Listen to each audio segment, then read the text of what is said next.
Hey, Ann. Today I'd like to talk about what it means to be an 8 on the Enneagram. I'll tell you what we're talking about.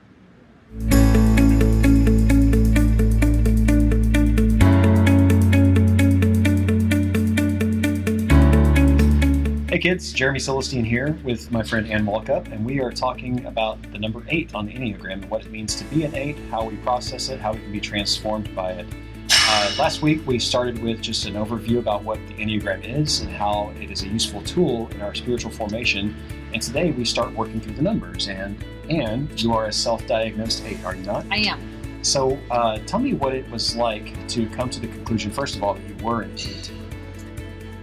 It was, at the beginning when I first found out, it was an uncomfortable feeling that I'm not sure that I wanted to be an 8 and own being an 8. It made me feel uncomfortable.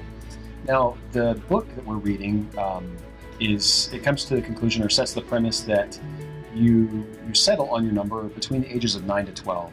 So if that's true for you, what do you think you could tell somebody who's raising a kid who's an 8?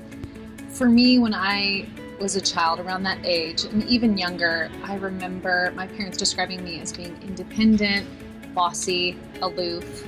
And I think that what my parents did, who are wonderful, supportive people, what they did for me that helped to support me and love me best was they gave me a leash. They let me make my own decisions as long as they weren't harming, dangerous decisions or things that would harm me. They let me own that decision and sometimes reap benefits or the repercussions.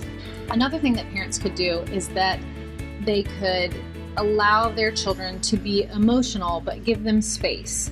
If a parent is overly emotional or projects their emotions onto the child, that could feel suffocating and stifling, and allow them to come to an experience with their own emotions and help them navigate that those are healthy and okay. That seems like it's a pretty important detail. I have a 6-year-old who I think might be an 8. And yet it's probably too early to diagnose her. One of the things that I like to do is let her think for herself. Mm-hmm. So if she is working through and seems frustrated by a thought, I like to let her finish it herself before I jump in. Is that something that you think is helpful? That would have made me feel as a child very empowered. What about being a parent as an 8? So you have young children. I do. And you have this personality that can control a room. You can walk in, you can own it, and you can be the force of nature that we know 8s to be sometimes. So how do you use that to your benefit and to their benefit as a mom? One thing I need to do to be a healthy parent as an 8 is to make sure that I am monitoring my own control and frustrations with my child. So we've all had parenting situations where our children start mimicking things that we do. Good things and bad things. For better or worse. For better or worse. We have to watch our tongues and emotions that we're projecting.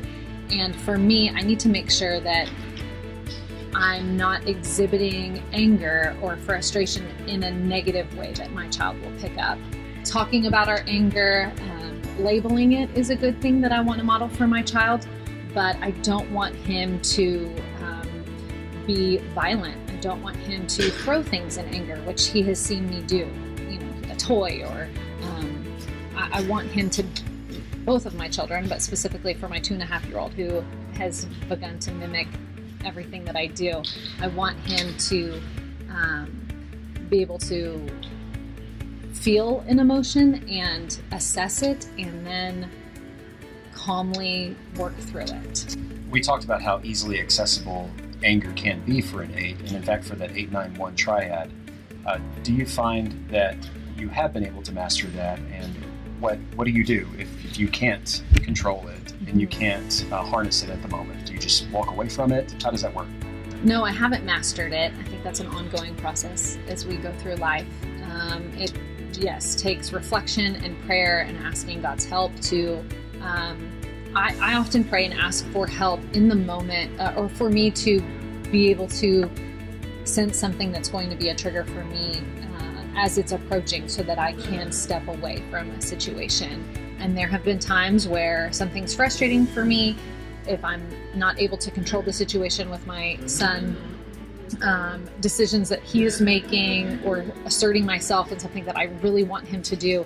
And I try to step back, assess my expectations of him and the situation and how important this is. And sometimes I have to close myself in a room and just take a few deep breaths. That may seem unhealthy, but I think it actually might be a sign that you are living a healthy version of 8, because one of the spiritual formation steps that we read and talked about in class is that you can take a second to not react out of instinct or with your gut, and to assess the situation and then decide how to proceed. So that's actually pretty encouraging, I would say, as a parent. Let's switch gears and talk about eightness in terms of being married. We talked about how it can be useful for you to know what being an 8 is, but also for your partner, your husband, to know what it's like for me to be an 8. So how does that manifest itself in your relationship? Similarly with a child, it's not that my husband is a child, but I like to control a situation. And so as simple as a evening outing, I have in my head how the evening is going to play out, what I need to bring, what I need to pack, what he's going to do, who's going to drive. It's very meticulous. And one thing I am constantly reminding myself is that the truth that my husband is a wonderful and amazing parent. And so that is something that I need to tell myself over and over. Like, what are the truths in my life? What are the things that I know to be real that I don't need to tell him how to parent? I don't need to, and not even with parenting, but our just marriage and things that we discuss, that I married him for a reason. He's calm, cool, and collected, and he is fiercely loyal. And that is something that brings me joy and pleasure. And instead of controlling that, to allow him to flourish and be that person.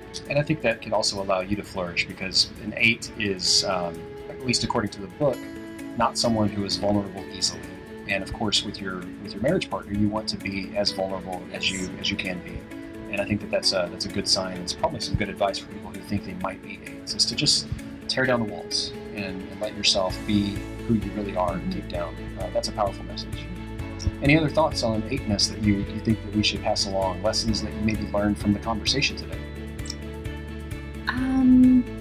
No lessons necessarily from the conversation, but I am reminded that the things that I need to meditate on are the truths about God, that He is where my strength comes from, and He is my protector, as opposed to myself powering through, and that I'm in charge, and that I'm protecting myself, and my strength comes from within. Those are the truths that I try to remind myself of. It's a great place to end. Thanks, Ann. Appreciate it. See you guys next week.